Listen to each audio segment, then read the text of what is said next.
Students, NCERT का system of particles and rotational motion का question number 6.6 हम यहाँ पर डिस्कस कर रहे हैं।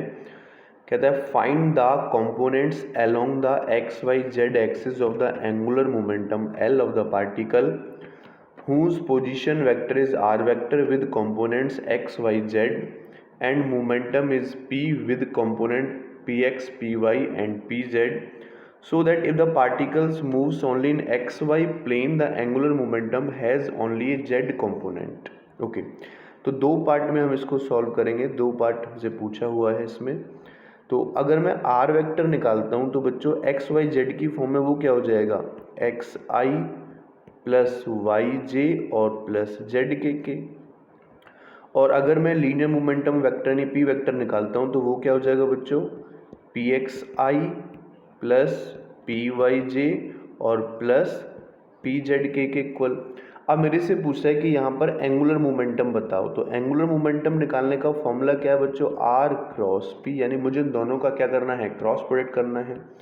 और क्रॉस प्रोडक्ट निकालने का तरीका क्या है कि पहले हम आई जे और के वेक्टर लिख लेंगे,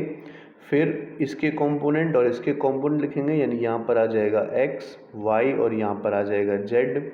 और फिर यहाँ पर लिखेंगे P X P Y and P Z. ठीक है, तो अगर मैं यहाँ से आई कैप के कोऑर्डिनेट निकालता हूँ तो ये वाली टर्म छोड़ देंगे और ये वाली टर्म छोड़ देंगे,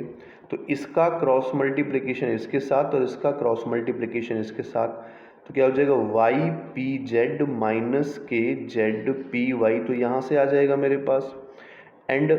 माइनस अगर हम जे के कंपोनेंट कैलकुलेट करेंगे तो जे के कंपोनेंट में हम ये वाली लाइन छोड़ देंगे और ये वाली लाइन छोड़ देंगे, तो इसकी मल्टीप्लिकेशन हो जाएगी इसके साथ और इसकी मल्टीप्लिकेशन इसके साथ हो जाएगी, यानी लिखा जाएगा X P Z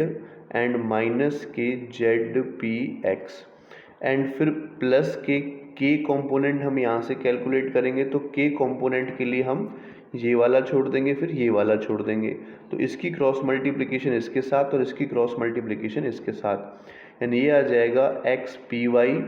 and minus K Y P X. तो ये मेरे पास इसके कंपोनेंट्स निकल कर यहाँ से आ जाएंगे जो हमसे पूछे गए हैं। ठीक है, ओके। नाउ अगर मैं नेक्स्ट पॉइंट की बात करता हूँ तो जो नेक्स्ट पार्ट में ये पूछ रहा है वो पूछ रहा है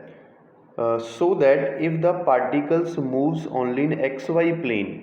अगर particle only X Y plane में मूव कर रहा है तो एंगुलर मोमेंटम जो होगा वो ओनली जेड एक्सिस के अलोंग होगा, ओनली जेड कंपोनेंट होगा। यहाँ पर मैं बात करूँ तो देखो आई कंपोनेंट भी है, जे कंपोनेंट भी है एंड के कंपोनेंट भी है, लेकिन अभी कह रहा है ओनली एक्स वाई के अलोंग। अगर एक्स वाई के अलोंग होगा तो उस वाले केस में जो इसका जेड कंपोनेंट है ना, ये कह रहा है सो दैट पार्टिकल मूव्स, यानी जेड कंपोनेंट को क्या पुट कर देंगे हम, जीरो पुट कर देंगे, और ऐसे ही हम क्रॉस प्रोडक्ट यहाँ से कैलकुलेट कर लेंगे। ठीक है, तो चलो कर देते हैं जीरो, यानी कहता है कि पार्टिकल मूव्स ओनली इन, तो ये जेड कंपोनेंट दोनों का जीरो हो जाएगा। तो यहाँ पर पुट कर लेते हैं, फिर से हम क्या करते हैं L equals to R cross P calculate करते हैं, तो ऐसे लिखेंगे I J and K X Y Z zero हो गया and P X and P Y Z इसमें भी हमने ज़ीरो कर लिया। ओके, नाउ पहले मुझे आई के कंपोनेंट निकालने हैं, तो आई के कंपोनेंट में इसका मल्टीप्लिकेशन इसके साथ जीरो माइनस इसका मल्टीप्लिकेशन इसके साथ ज़ीरो, फिर माइनस का जे लिखेंगे तो जे में जीरो का फिर से एक्स के साथ और इसका एक्स के साथ, तो फिर से क्या हो जाएगा ज़ीरो माइनस के ज़ीरो हो जाएगा, और फिर प्लस का के लिखेंगे। तो के वाले कंपोनेंट में देखो, के वाले कंपोनेंट में ये लाइन छोड़ेंगे ये लाइन छोड़ेंगे, तो इसका इसके साथ यानी X P Y and minus इसका इसके साथ, तो वाई पी एक्स आ जाएगा। तो हम यहाँ से देख सकते हैं कि जो एल हमें मिला ओनली के कंपोनेंट के अलोंग मिला है, के कंपोनेंट मतलब जेड एक्सिस के अलोंग मिला है, और ये हमें यहाँ से प्रूव करना था तो हमने प्रूव कर लिया।